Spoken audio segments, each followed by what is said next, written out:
Hi, it's Robbin McManne here. I am a certified parent coach, a parenting expert, and I am here today to talk to you about your child's behavior and how you see your child's behavior in a certain way and how you can see it actually in a different, more accurate, and more helpful way. Thank you so much for being here. Thank you for watching this video. If you are watching this video, I already know that you are a parent that cares about the way you're raising your kids, that you want to do this a different way. And peaceful parenting is part of how you want to parent your kids now and into the future. And if that's so, I would love for you to subscribe to this channel. Please like this video. Please comment below. I'm going to ask you to comment on some different things from your own childhood and also share this with anybody who you know would like to hear this message as well. This really helps me with the algorithm and helps me to spread the message that I have, that we can parent our kids in a different way, and it leads to kids that are more confident, that are kinder, more self-assured, and more emotionally intelligent. And since you're here, did you also know that I have a podcast called Parenting Our Future? If you like podcasts and you use them, I would really love for you to check out my podcast. I do my podcast with guest experts from all different areas of parenting. We talk about things that are important to you at every stage of your child's life. I would love for you to check it out, and you can check it out on every single podcast platform there is, and you can find it here on YouTube as well. There are links below in the description to help you find my podcast in the most convenient place for you. Thank you. Thank you for listening, and thank you for watching. All right, let's dive into why your words really matter. You know, we're really often not aware that we're labeling our child's behavior in a negative way. We just sort of see it as calling it like it is. If my child is shy, they're shy, right? I don't need to change that word. Well, maybe they are shy, maybe they're not. Here's the thing. We have to remember the huge impact our words have on our kids. As their parents, we have the most impact of anybody else.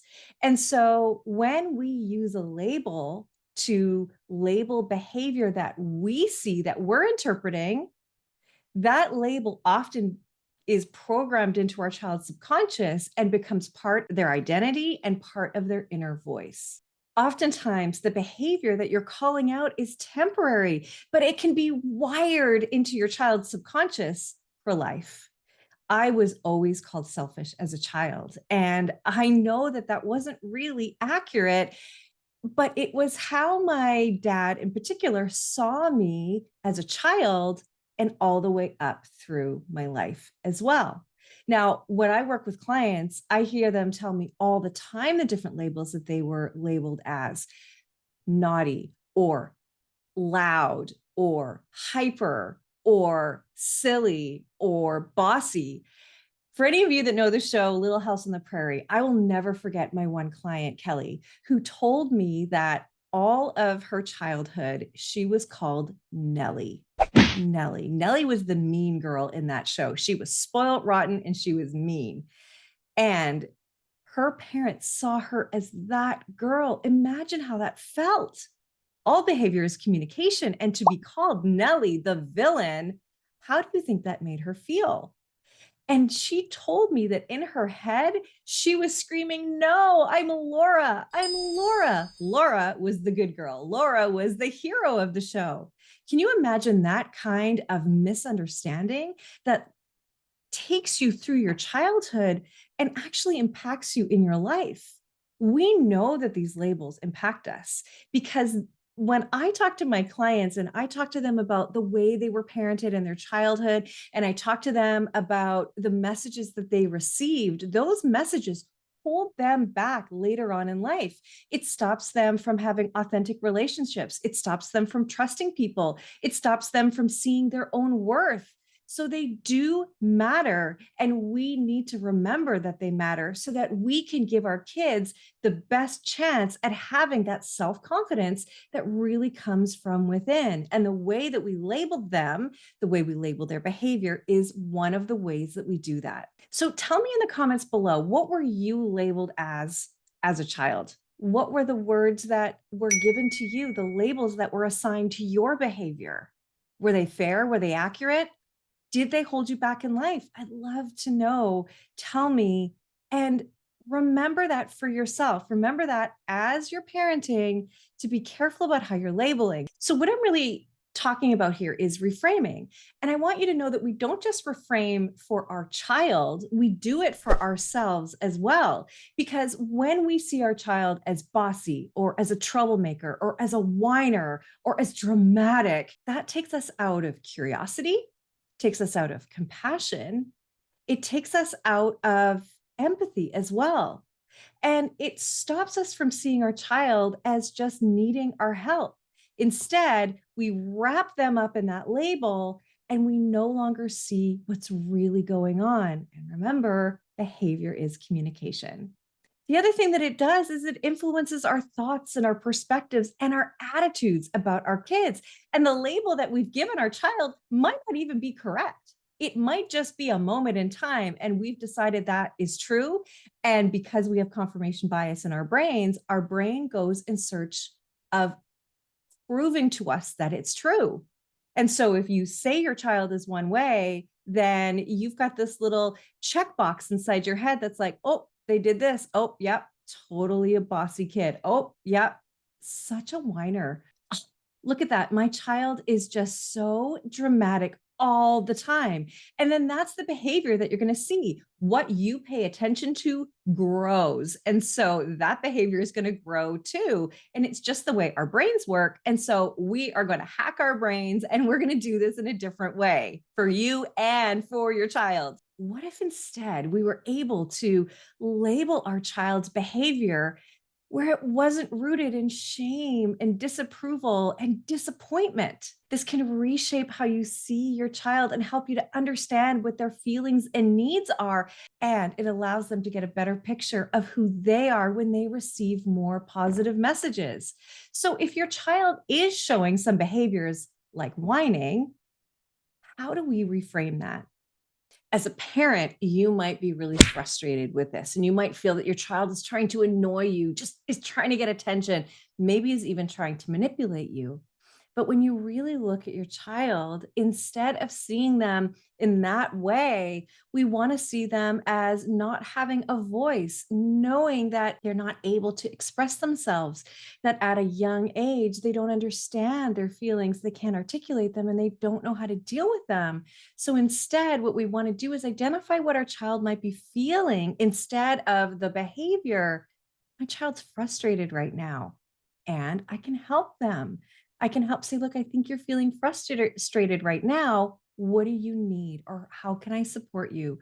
What can I do right now? I think you've got that thing and you're frustrated with it and you just need my help and support. And by the way, I have a video all on whining. And I would love for you to watch that if you have a child that's whining. I'm going to put that at the end of this video because there's a lot about whining that maybe we don't really realize. And it really is just your child not really being able to communicate yet, but it's coming. Don't worry. What about your child who says no all the time? Well, I have a kid just like that, and it can make you so frustrated. And you might say to yourself, well, you're just being so oppositional. You're so defiant. You're trying to make me mad. You're making things difficult for me. You always do this. You're always causing trouble. You're never going along and going with the flow.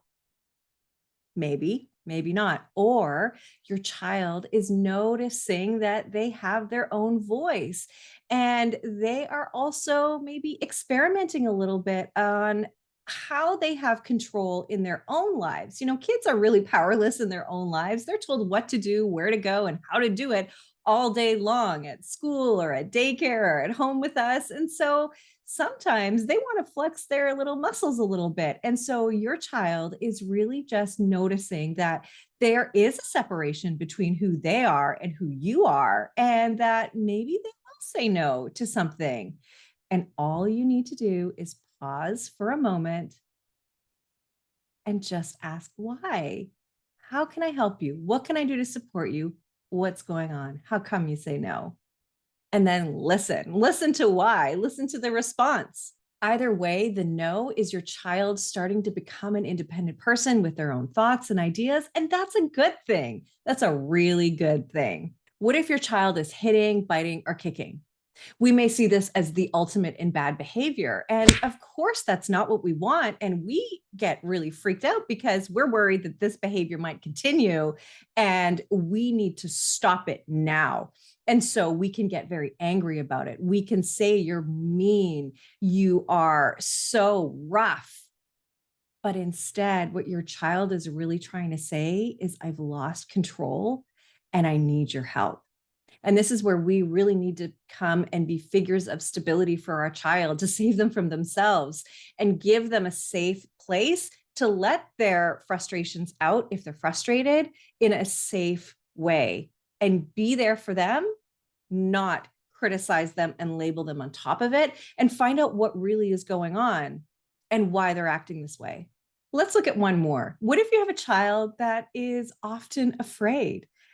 And you may say to yourself, "Oh my gosh, I can't take her anywhere," or "He won't do anything. He's always so scared. There's such a little scaredy cat. They're always ruining something because they refuse to say hi to our relatives. They always run away and hide. It's so embarrassing and it's so annoying." Yeah, it can be so annoying. And throughout this entire process, I want you to give empathy to yourself. Our kids aren't going to do what we want them to do every single time. Even the best behaved kids only behave 80% of the time. So just know that your child saying no or not cooperating with you isn't abnormal and is something that kids do.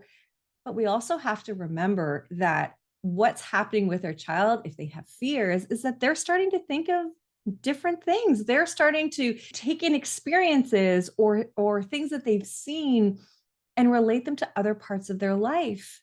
And they just need more time. They may need more reassurance, but it's not meant to inconvenience you. It's not meant to embarrass you. In fact, it's not about you at all. So we really want to take them in and nurture them and acknowledge that maybe this is part of who they are, that maybe you're outgoing and they're not. And we do have to accept that about our child as well. And really, it's lack of experience, and they just need more time in order to feel safe. And I can do that for you. I can do that. I can help you feel safe. One of the things that I suggest you do is role playing or drawing it out. Our kids learn through play. Play is so important. And so you can draw together and draw a scenario where your child might be worried and show them all the different things that are going to be there and role play through how it's all going to work out. You can also do that through other kinds of play, playing make believe together. That can really help them understand what's going on and sort of see like a bigger picture for themselves instead of just moment to moment, not knowing what's around the corner. That's really daunting for a child who doesn't really have the experience to know what to expect next. So, what do you think? Do you see how your words have a really strong influence, not only on how your child thinks about themselves, but on how you think about your child as well, and how you actually control the narrative for how you see your child? And so when those thoughts creep into your mind and you say, "Oh, my child is blank," and that's not a positive, affirming, or empowering label, you get to change it. This is your opportunity to change it to something powerful, to change it to something empowering that actually says who they are so you can see them in a much different light. And also, we want to do this so our child sees themselves in the best possible light. We want to grow confident kids. I hear that a lot. I hear a lot of kids that are unsure about themselves, and we can do this together and help them with the ways that they see themselves and the ways that we see them. I actually have a free guide on how to reframe your child's behavior. And if you would like to get a copy of this guide, all you have to do is email us at admin@parentingforconnection.com and just say, "Hey, I'd like my reframing guide." I give you a whole list of labels that we've used for our kids and better words to use that definitely will help you with this entire process. So please email us at admin@parentingforconnection.com and we will send the guide straight to your email. And again, please don't forget to subscribe. I love it when people subscribe so you get the most up-to-date tips and videos that I have to share with you. And of course, if you have any questions about what I'm sharing here or any of my other videos, I want to invite you to book a call with me, a call where we will check in on how things are going in your family, where there's areas that you're struggling in. I already know you love your family, you love your kids, you have great times with your kids. But in these calls, this is where I get to hear all the stuff that you don't like. And I'm not going to judge you. I'm not going to criticize you. I'm just here to help you and show you what I can do to support you. That is what I do. And I would love to talk to you. So thanks for being here. Thanks for subscribing. And I really can't wait for you to get your free guide. Bye for now. See you in the next video.